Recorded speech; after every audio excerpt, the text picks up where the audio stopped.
બનાસકાંઠા જિલ્લામાં કાંકરેજ અને ઓગળ તાલુકામાં 6 જિલ્લા પંચાયત અને 40 તાલુકા પંચાયતની ચૂંટણીમાં પ્રથમ દિવસે કાંકરેજમાં 9 અને ઓગળ તાલુકામાં 20 ફોર્મનું વિતરણ કરાયું. 6 એપ્રિલના રોજ તાલુકા જિલ્લા પંચાયતની ચૂંટણીના જાહેરનામું પ્રસિદ્ધ કરવામાં આવતા જ રાજકીય પક્ષોમાં ભારે ગરમાવો જોવા મળ્યો છે.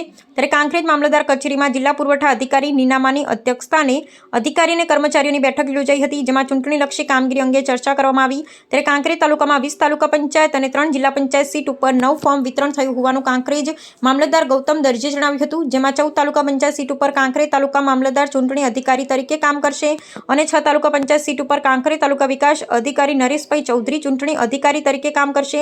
ત્યારે ઓગળ તાલુકામાં 3 જિલ્લા પંચાયત અને 20 તાલુકા પંચાયતની સીટો ઉપર 20 ઉમેદવારી ફોર્મ વિતરણ કરવામાં આવ્યું હોવાનું ઓગળ તાલુકા મામલતદાર કિરણ ગોસ્વામીએ જણાવ્યું હતું, જેમાં 11 એપ્રિલ ઉમેદવારી પત્ર ભરવાની છેલ્લી તારીખ છે. ત્યારબાદ 13 એપ્રિલે ફોર્મ ચકાસણી માટે, જ્યારે 15 એપ્રિલે ફોર્મ પરત ખેંચવા માટે. ત્યારે હવે 26 એપ્રિલના રોજ સવારે વહેલી મતદાન થશે અને 28 એપ્રિલે મતગણતરી હાથ ધરવામાં આવશે. અહેવાલ રામજીભાઈ રાયગુર.